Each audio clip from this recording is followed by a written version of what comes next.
Let's start this next part with absorbed poisons, and it's any poisonous substance that enters the body through the skin. So some common things are like insecticides like diazinon or some kind of dry chemicals, powdery, that when they come in contact with the skin is sweating a little bit, and that's what activates them. And then we'll look at some toxic industrial kind of chemicals. Signs and symptoms could be traces of powder or maybe a liquid on the skin, and then the skin reacts to that with inflammation or redness. They could actually cause a burn. There's different types of causes of burns. Thermal burns is the most common, but chemical burn is a burn also. We don't usually think of it, but like an acid can cause a chemical burn. The skin could rash. The person could actually say, I feel it burning. And then it could itch. It could also make them sick internally, like nausea, vomiting, and dizziness. So the first thing we want to do is make sure the patient's no longer in contact with that toxic substance. Sometimes it's a chemical that's kind of a gas that could be absorbed also, like maybe a government trapper that sets a cyanide gun. They may have an inhalation injury, but they also may have an absorbed poison. So if it's a dry chemical, we want to remove as much of their clothes as possible. And, don't think, I got to keep them modest or whatever. If you have to remove their clothes, you have to remove their clothes. If they have contacts, if they wear contact lenses, you get those out because the chemical could stay behind that contact lens and continue to burn. So basically, here's my rule of thought with removing clothing and everything else from a chemical burn. Anything they weren't born with needs to come off their body. Everything if they weren't born with something, it comes off their body. Because then we're going to brush that as much as possible, making sure we're protecting ourselves from any substances. And then whatever's left, we're going to copiously flush that with water for at least 20 minutes. Depending on what the chemical is, you want to try to maintain it, like a little kiddie pool or something, not just let it flow downstream and cause other problems. So if you're responding, an EMS personnel are delayed to this, contact poison control. Because that number, 1-800-222-1222, carry it around in your phone, plug it in there. I love calling this number. These people are very knowledgeable. They're never like, burned out nurses in the ER going, what are you bringing us now? They're always happy that you've called. And I've called them a number of times and you go, oh, you know what, I don't think it's such a big deal. And it ended up being, like they tell you what the complications are, and it is a big deal. So that absorbed poison, if somebody's having signs of shock, help them lay down. Best position for shock is laying down, left lateral recumbent. If they're having trouble breathing, make sure you give them some oxygen. Just a few slides here on nerve agents. And, this is a day and time post 9/11 that anything can happen anywhere. So it doesn't have to be, the accidental truck that rolls over and he's carrying chemicals or something. These are designed to be small quantities of chemicals that kill the largest number of people. So we think of these nerve agents as creating a responsive nervous system that we give the acronym name SLUDGE to. So our organophosphate poisoning could be an insecticide or a nerve agent. Diazinon will do it. A lot of your herbicides will do it, but it creates sludge. So here's the easiest way to remember sludge. You can learn salivation, lacrimation, urination, defecation. Any hole in the body has something coming out of it, a lot.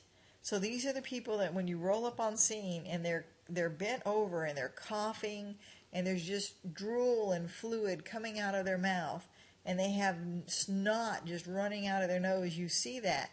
Back up. They've been exposed to something that could still be there in contact. So that's a classic sign of organophosphate poisoning.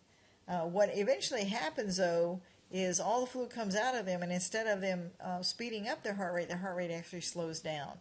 And the muscles begin to weaken, and paralysis sets in. This is where they can no longer breathe on their own. They may have a seizure. And so in addition to organophosphates, as far as poisons or chemicals that people use, bug killers or herbicides, the most common nerve agents are sarin gas. That's what was used in the Japanese subway terrorist attack. Soman, Taboom, and the V agent, the vesicant. So when you're looking at this, make sure you keep yourself and others from being contaminated. The best thing that you can do is make a parameter and say nobody goes into that zone. That's the hot zone, and we stay out of that. So we set up a decontamination in the warm zone. We get them out of the hot zone, and those in the warm zone are suited up. They go through decontamination. There's nice little tent set up with water. You know, the solution to all of this is dilution, so they use they use water and soap. And surprisingly enough, they use Dawn. Dawn takes the grease away. I mean, the solution is dilution, so it helps break it down. So this person still with their clothes on would not be, this is a setup picture because they would have, again, anything they weren't born with would be off their body. So the biggest thing is nerve agent antidote kits, the duodote kit, and then the Mark 1. These both contain atropine, and atropine is something that's going to speed up the heart. Anybody that has military experience, you know, this is the 2-PAM that they're given auto-injector syringes for. Instructions for this. So at an EMR level, I don't think this would be something that you would come in contact with, but to, you know, education and knowledge, you know, empowers you to know the difference on here. Let's talk about something that's a little more common, though, and it's substance abuse. 8.9% of the population are substance abusers, and that's a lot. And if I told you the main substance that was abused is legal, you can buy it at the store, and I think all of y'all would kind of go, what? Well, the most commonly abused drug in the United States is alcohol. So it's involved in a number of traffic fatalities, murders, and suicides, but the biggest thing is, besides just that acute intoxication effect, is the long-term effect of alcohol. Cirrhosis of the liver, diabetes complications, trauma from falling down. But I'll tell you, socially, I've seen a number of and it's usually men, middle age, and they were social drinkers, and then they let it get out of hand. And, you know, we say let it like it's a choice, but alcoholism is not a choice. But I watch them, you know, their spouses leave them, the kids don't speak to them anymore, they lose their jobs, and they're homeless, and they die. I mean, like, late 40s, early 50s die from renal failure, from cirrhosis, from malnutrition, from a number of different things. So besides that acute intoxication problem, there's other things. So alcohol is addictive, and people that are addicted to it have a need. It's a psychological and a physical need. So within 24 to 72 hours, somebody without alcohol could actually have what's called delirium tremens. They have hallucinations, and alcohol is one of the hardest drugs to withdraw from. I mean, you think about heroin, all these others, people die from alcohol withdrawal. So DT, signs and symptoms: shaking, restlessness, hallucinations, gastrointestinal problems, sometimes a fever, and DT can be fatal. So this is a medical emergency, you know, and we don't treat it with, well, let's give them another drink. You know, we take them into a hospital that can take care of them. So drugs can be taken any of those 4 ways: ingested, inhaled, injected, or absorbed into the body. And some of them are prescription drugs that are taken in a wrong way, that are abused, and some of them are illicit drugs, they're illegal. So we divide drugs into uppers, downers, narcotics, and hallucinogens. And amphetamines and drugs like that, like speed, ice, crystal meth, and cocaine, are all ones that stimulate the central nervous system. So these are the ones that are real talkative, irritable. One thing about somebody that's strung out on amphetamines is they don't really have any pain response. I mean, I've seen you know, people wreck their car and run away from the cops, and they had a fractured femur. Their thigh bone was broken, and they're running from the cops. So, you know, you look at that and go, wow, there's just no attachment to real life. Barbiturates are a depressant. So an example of a depressant is a barbiturate. It could be tranquilizers, marijuana is a sedative, alcohol's a depressant drug. And overdose of these usually result in respiratory depression. So we've seen drugs, especially like some of the opioids that cause respiratory depression, that people stop breathing and then their heart stops and then they die. So if that happens, we start ventilations and start CPR. Hallucinogen drugs like PCP or LSD, mescaline, angel dust, any of these, they actually cause people to see and hear things that aren't there. So they become real paranoid. Signs and symptoms, they could have a convulsion or a seizure. They could go into a coma. They could actually have a stroke or a heart attack from this. So our role in this is really supportive. You go in with enough help to try and subdue them if you need to, because these, they think everybody's out to get them. They're real paranoid with this. So on these, you want to call law enforcement and make sure that you get some help in restraining them, and you can do that against their will because they're at risk to themselves or others, and that makes them a candidate for being transported, without their consent. Narcotics is the last type of drug we need to talk about, and that's heroin, morphine, Dilaudid. Overdose results in respiratory depression, and sometimes it's not the overdose, it's just a higher concentration than what they're used to getting. One of the telltale signs is pinpoint pupils. So even when they're not breathing and the pupils start to dilate in normal people, these pupils will stay constricted. And a lot of the law enforcement officers are carrying intranasal, it's like a little cone tip on the end of a syringe, Narcan, because Narcan is the antidote. It reverses the effects of heroin. So these people that aren't breathing, it can actually start them breathing again. And it's really important that we give that to them very early on. So you may see that come up in the next few years at the EMR level that you're giving that. Abused inhalants like huffing, and this is something that came about a few years ago that people didn't think about, but we always talked about airplane glue and spray paint, but this chemical that you clean your keyboards with, this dust that's compressed, that cleans the dust out of the keyboard.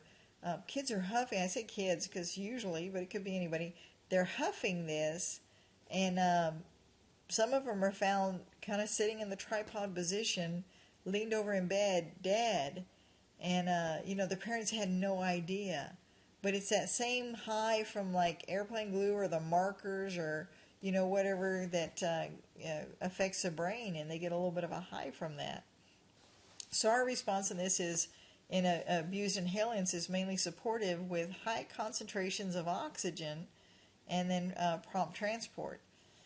From any toxic injections from drugs, it kind of depends on what they took and how much they took and when they took it. Signs and symptoms could include any of these, and mainly it's supporting of the patients and treating of the symptoms. For instance, if it's somebody that's got a overdose on heroin and they're not breathing, we would breathe for them.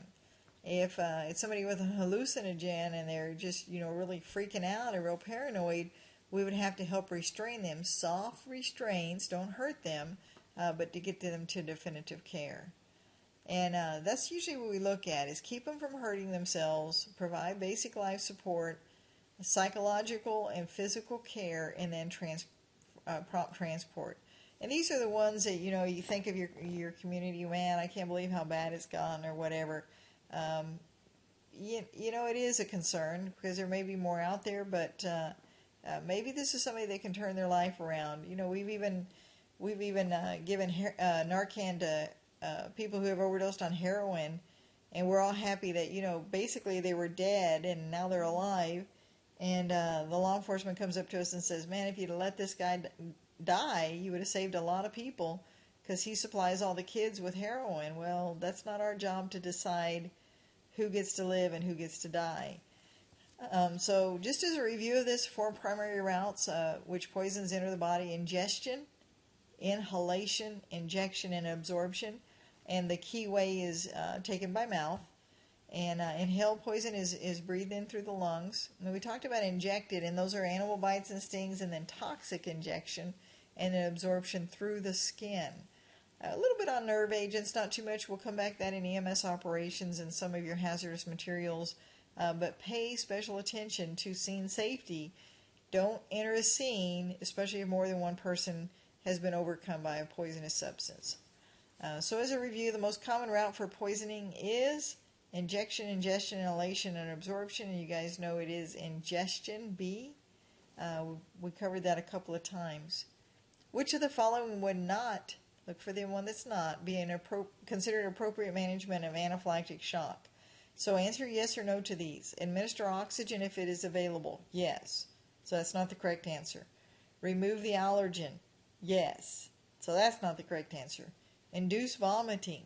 And we talked about that briefly, that we don't do that anymore, and why not? So induce vomiting would be no, and then immediately arrange for transport would be yes. So the correct answer there would be C, do not induce vomiting. Which of the following are common causes of carbon monoxide poisoning? Air conditioning units? Not usually. It's heating units. Cleaning supplies? Not typically. Improperly vented heating appliances, there you go. And not paints and paint thinners. So improperly vented heating appliances. So this will wrap up poisons and kind of our toxicology part of